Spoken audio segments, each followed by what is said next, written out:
Good afternoon, class. Welcome to today's class. Well, today we are going to begin discussing parametric component design.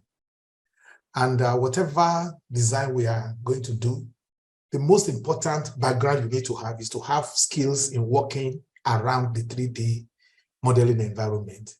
You know how to make your sketches, you know how to do your 3D modeling, all those ones. All those things are what we come together for us to be able to do something like parametric modeling. So good.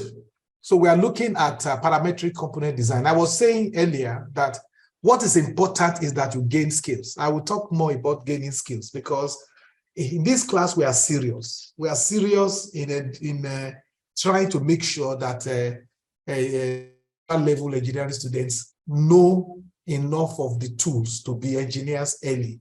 And if they begin to work well with that, they are going to become better engineers. And some of them should even be already employed. While by the time they are getting to 400 level, you should be making more money than your lecturers. By the time you are at 400 level, there is nothing stopping you. So you're doing PP, and then you'll be helping your other colleagues that are not taking their work seriously and they're not being challenged that the way I am challenging you. I'm challenging you. And the challenge is for you to be better undergraduates so that you can be better graduates and better useful products for the Nigerian economy.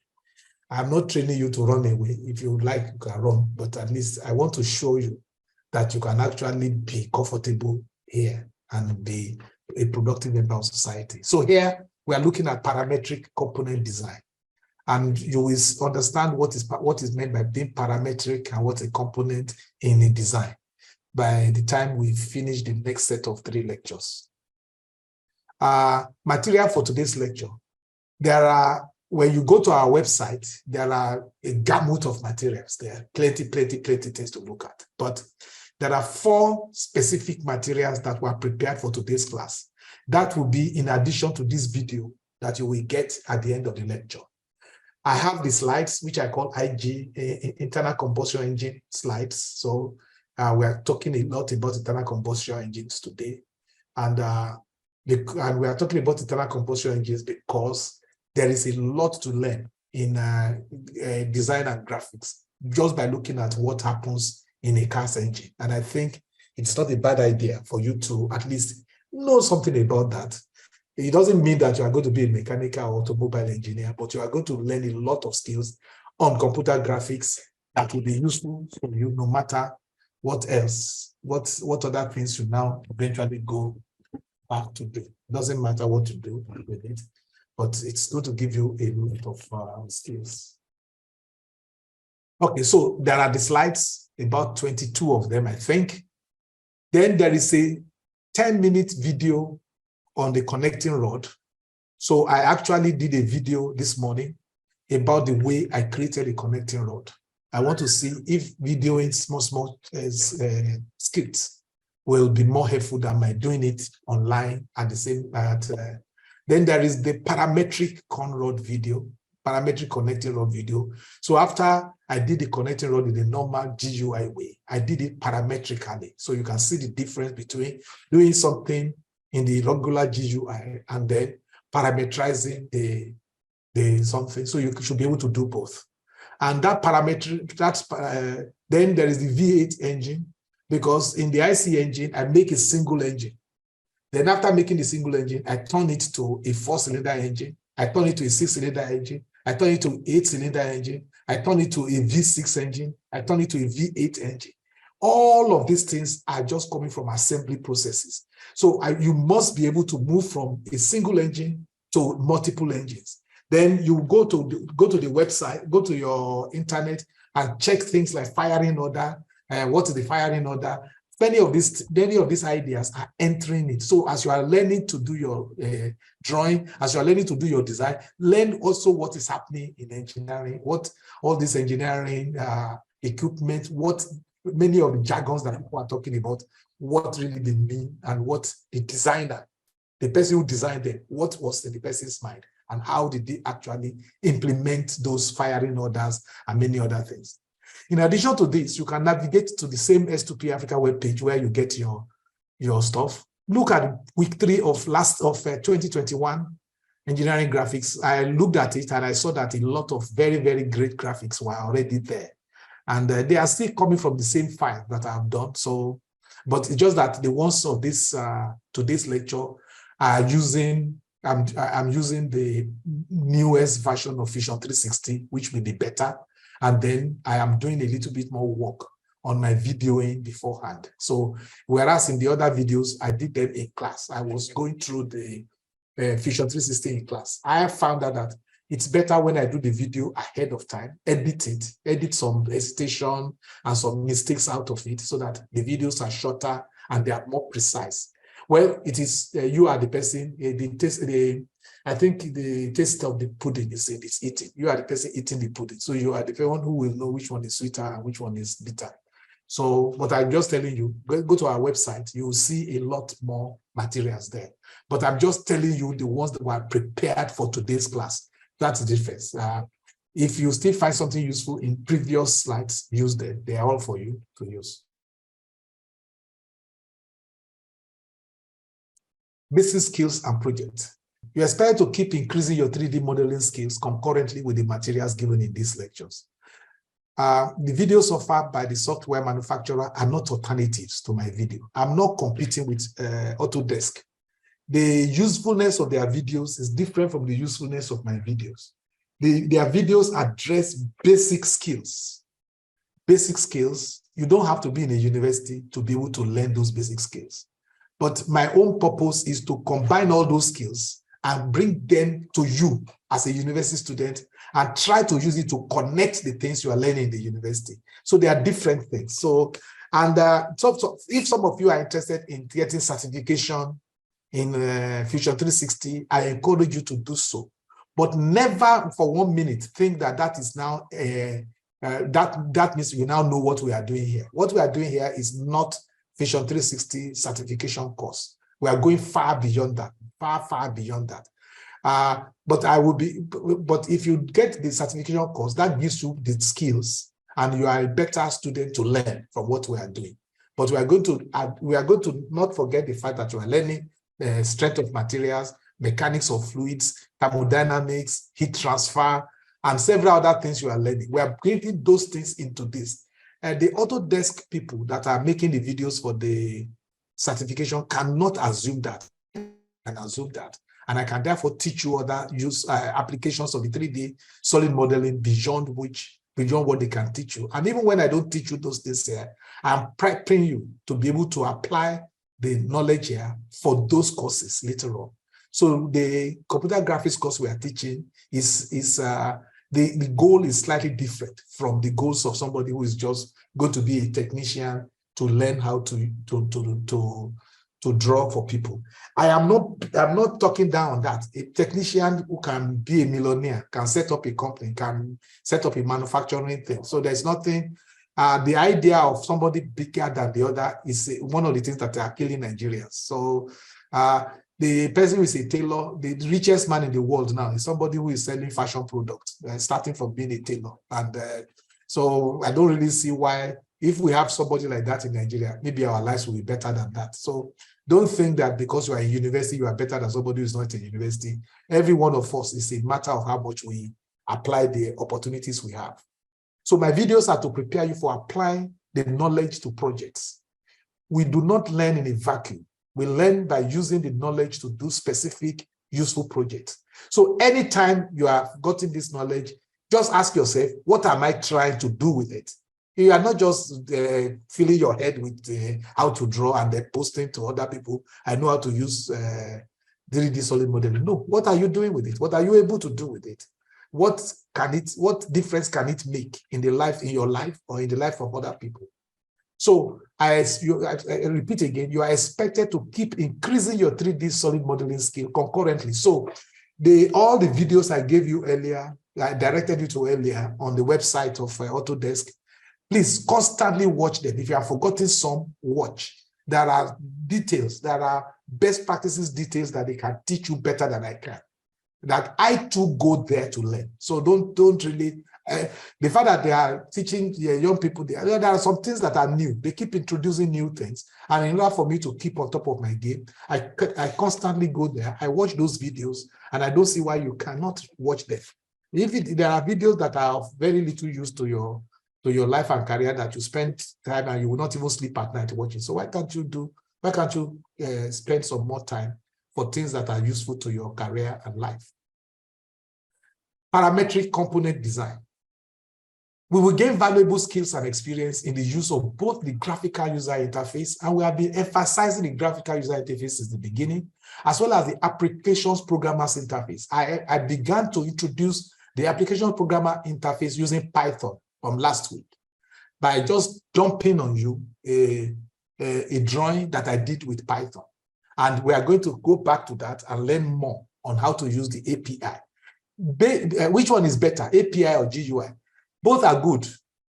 Both have their own uses. But just know that anything you can do in the GUI, you can write Python code or C++ code to achieve the same end. So the application programmer interface, you can use it to create parametric 3D. So you can use the GUI to create parametric models. You can use the API to create parametric models. Of course, the parametric models you create from the API will be much more parametric than the ones you can achieve in the GUI, because in the API you are programming, so you can change a lot of things. You can change more than the parameter, you can change the logic and so many other things. So among several uses of such parametric models are scenario analysis for simulation or optimization and for prototyping.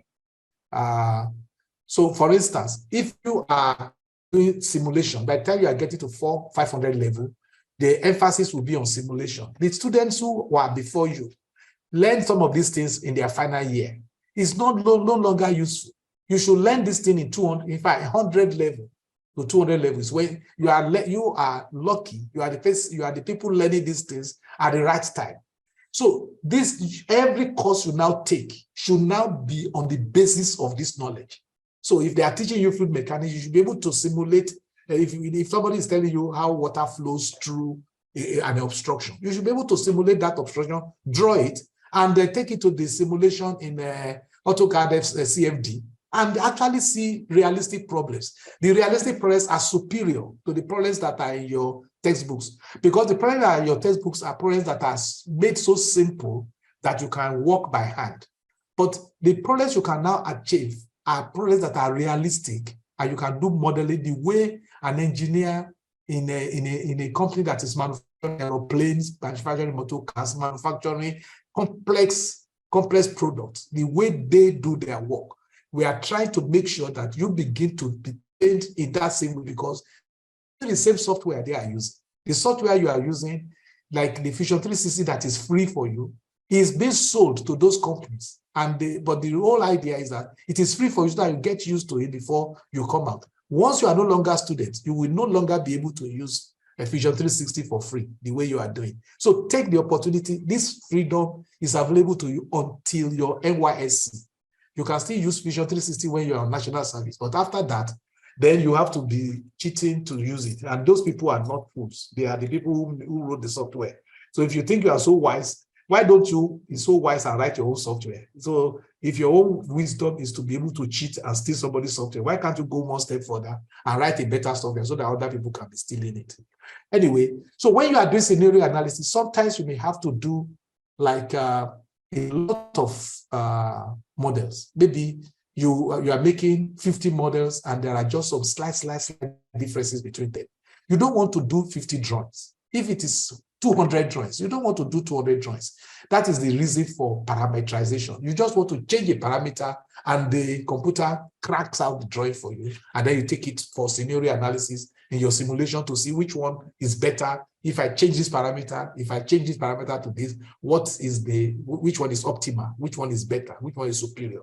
So when you are using, you can use it for scenario analysis. You can also use it for prototyping. After you have now known which one is best, then that may be your final working drawings in making your first prototype before manufacturing. So parametric component design is very useful. Project basis. Because, as I told you before, while you are learning to gain the skills, like in the videos that Autodesk present to you, they can just be giving you all sorts of fictitious examples. But between now and the end of the term, I have determined that I'm just going to look at two projects. One project is the internal combustion engine, and the other one is the turbine. The turbine and compressor, they are essentially the same. These are two very involving projects. And I developed one using the GUI, the internal combustion engine, I developed it using GUI. And the turbine, I developed it using API. So those are two, and you will see later on that the turbine, both of them are quite complex. I think the turbine is a little bit more complex, requiring powers that ordinarily you would think that Vision 360 cannot do. I've read online when somebody say, oh, Autodesk Inventor is better than Vision 360. Why? It cannot do spiral, it cannot do helix. If you are programming using the API, you will just burst to laughter. Once you can get your hand on the API window and you can write code with it, you can do virtually anything you can think about. Anything you can think about. You will see how we create spirals and helices on the fly, just writing Python code. And the Python codes are implemented by the graphic environment in Vision 360 using. So you'll see that many of those talks are coming from people who do not understand how these things work. A software writer, don't forget that it is the people who made Autodesk Inventor that made Vision 360. And Vision 360 is a far more recent product. There is no possibility that they will make it inferior to something they made like 25 years ago. So just relax.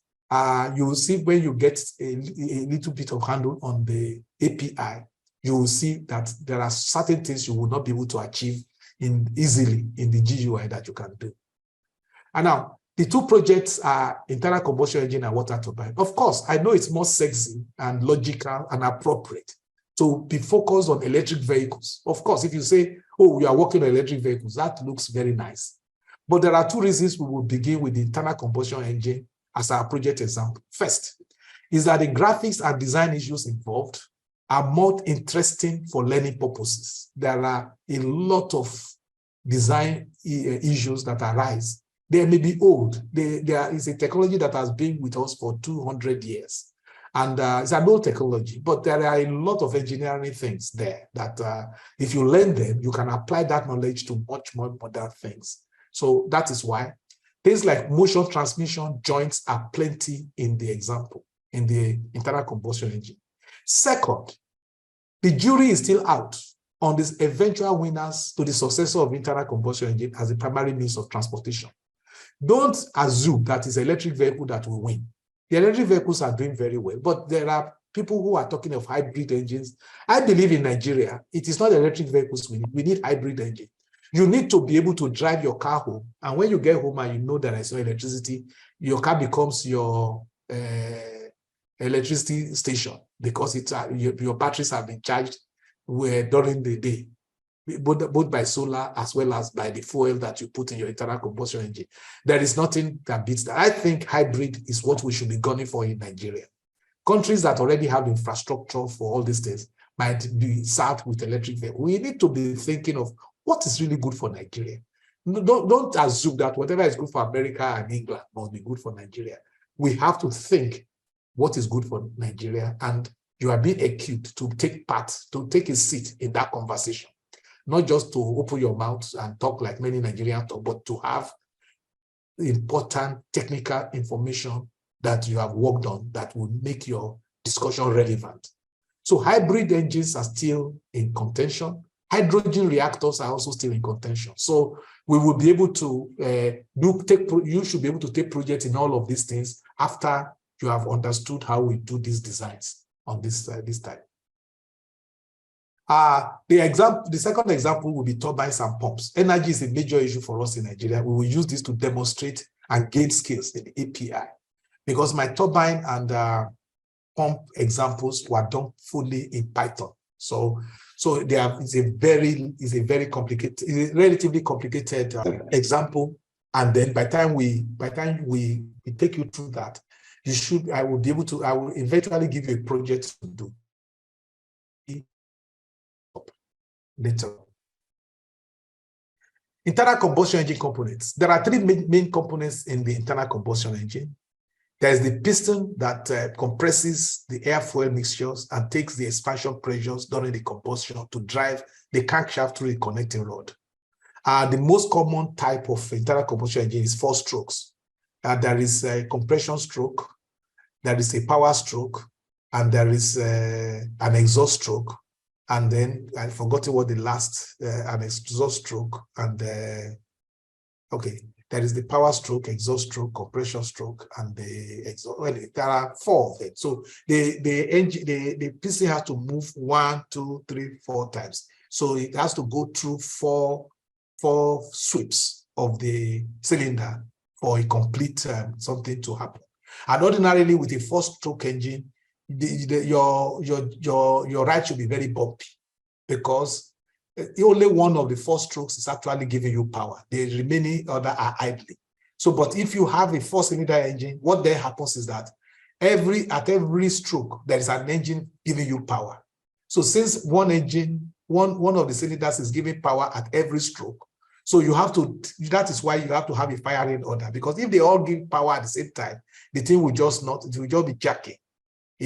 Like sometimes when you see that some of the cylinders in a car is not working, you see how jerky it is. So it is because all the cylinders are working, where one would be giving power when the other one is doing exhaust, and the other one is doing compression, and so on. So that is why there's an intake. Yes, that I can see it for now. There's the intake, the compression, the exhaust, and the power stroke. So those 4 strokes are, that's why most motor vehicles have at least 4 cylinders. They can have more, but motorcycles have lower than that. And you can see that a motorcycle is not as smooth in sound and in ride as a car. And it is because of the number of engines and the fact that you can actually have a power stroke a power stroke every time. And modern motorcycles that have 4 strokes, and that have engines as big as cars. Okay, so the first thing is the piston.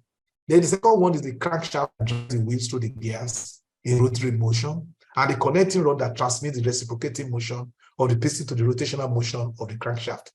I met one of your classmates in the department, and I was asking him how he's finding the course. Last, was it on Friday or so? I saw him, I accosted him. He just said, you are telling us to do transmission, we don't understand it. It's the one you gave to us in class that we understand. Oh, my friend, you have to go and do some more work. No, today I'm going to introduce you to the connecting rod, but you just have to use the knowledge you have in exploration and doing other things than the ones you are taught in class. This is an example of motion transmission from one component to the other. Connecting rods converts reciprocating motion from the piston to the crankshaft rotation. This is the same thing. This is just part of the picture of a connecting rod that we are going to draw today.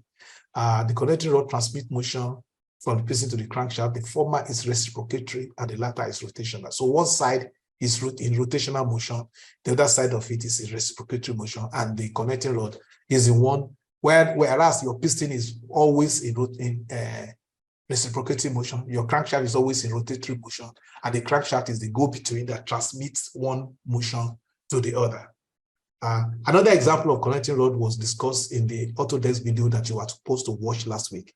It cannot be too much. Watch my own, go and watch that one too, and you will gain more understanding, more knowledge, and you should be able to gain in your skills. This is an example of a piston. I did this piston like 7 years ago, actually. So, but I have redone it now using the modern version of the Fusion 360. Here is an example of the piston. To see the full steps to create this and subsequent models, watch the 1-hour clip on Vimeo by Oye Fakinede, Moving Parts. A link to that has been given to you. So that was done 7 years ago. So You will see the version of Fusion 360 there is old, but I've redone it in the modern version now for you. We will begin this project by sketching and extruding to make a piston like this one. Note that there is the big pin that holds the crankshaft and the small pin for the piston. So here now is the small pin, and here is the big pin. These holes are what we call, the hole in between them is just put there to just reduce the amount of material, because we can check through simulation and solid modeling to see that even if you put material here, the material is useless. It's not carrying much stress. It is the materials at the extremes that are carrying the load. So the material here are just adding to the weight and cost of the thing, and that's why you remove it. And in fact, later on, when you get to higher levels, like 400 level, when you are doing simulation, or you can even do the simulation, like just that you don't have enough theory, you will see why ordinarily we carve out material from the middle to make it lighter and stronger. So we put material where the weight is necessary. We remove material where the weight is not necessary. So, and then I also want you to see that even though the thing looks like this, usually in real life, the crankshaft and the connecting rod is made of two parts. There is, and those two parts are pinned together to surround it, because when you to surround the crankshaft pin, because if not, you will not be able to do maintenance. Let us say there's a problem with this one. You need to remove it. Maybe you want to change something there. You want to change the rings or whatever. So this one have to come out. Otherwise, if they are just a complete cylinder, then that means that once there's any problem, then the engine is condemned. That will not be very economical. So you need to add this something to it to be able to bolt it together. The connecting rod has two main components, the head and the body as shown here. This design has the practical purpose of easy disassembly for maintenance or replacement. There are pins that hold this in place. There is a removal of material to create a hollow part in the main body of the connecting rod. How large should this be to reduce cost? And how large this should be to reduce cost of simulation and analysis. Now, this is a typical example of the piston. You can go to the reference I gave you. You will see that how this was done. I have a full video on all the processes to get this done. And slides too. But I don't know whether I will go through that again this time. But you can look at it in the older videos, like especially the 2021 videos that are on this same site. You will see that there is provision for a pin in the piston to hold. You see, there's a provision for this pin to hold the top of the connecting rod. So a pin slides in through here. The connecting rod is inside here, and then there is enough allowance of space inside the piston for the oscillatory motion of the piston. So the piston will be going left and right, left and right, left and right, while the connecting rod head will be going left and right, while the piston itself is going up and down, up and down. All those complicated motions can be studied, and you can see how all of them can be designed for in a very simple way by just the motion, by defining what the motions are between them. There is enough space inside the piston for the motion. So you don't want the crankshaft to, and totally the connecting rod to touch any part of the piston in the motion. Otherwise, that will be disaster. It will break it apart and your engine is condemned. So then we add, so like you see here, this transparent cylinder here is a replication of the car's, the engine box itself, the engine block itself. And then this piston goes up and down there. The connecting rod connects it to the crankshaft. And then this is what happens in a single cylinder engine, one single cylinder. And you will see later that it is this single cylinder that we just replicated this and just adding the shape of the connecting rod of the crankshaft you see is just to make room for the firing order. Otherwise, they will all be the same.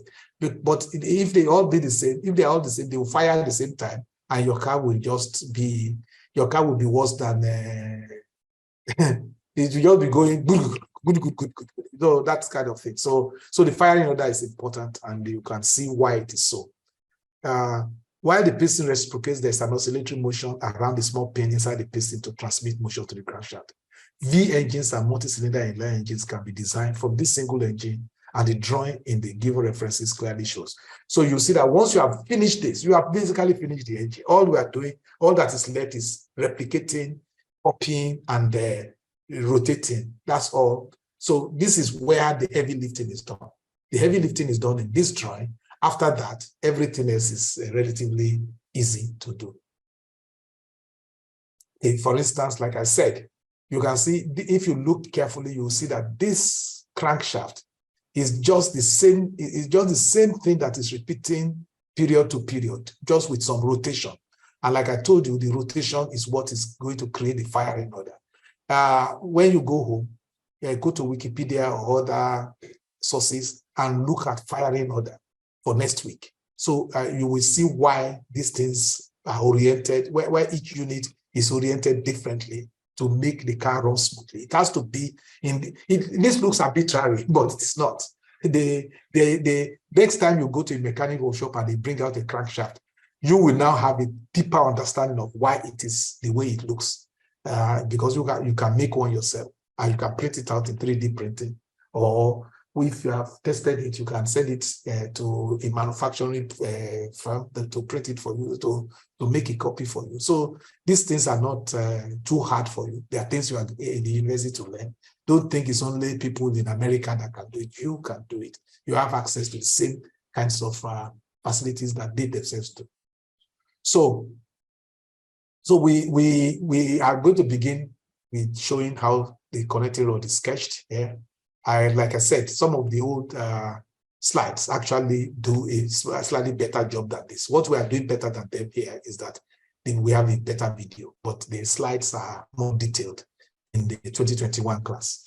The basic drawing makes the connecting to make the connecting rod here consists of 7 circles along on the YZ plane along the Z axis. For this, we will use the dimensions shown here. Where are the circles? This is 1, 2, 3, 4, 5, 6, 7. So you once you draw these 7 circles, everything else is just a little bit. It just follows without too much wahala. So it's just for you to be able to draw these 7 circles. I think I should just go now and play the video. Let me just bring up the video.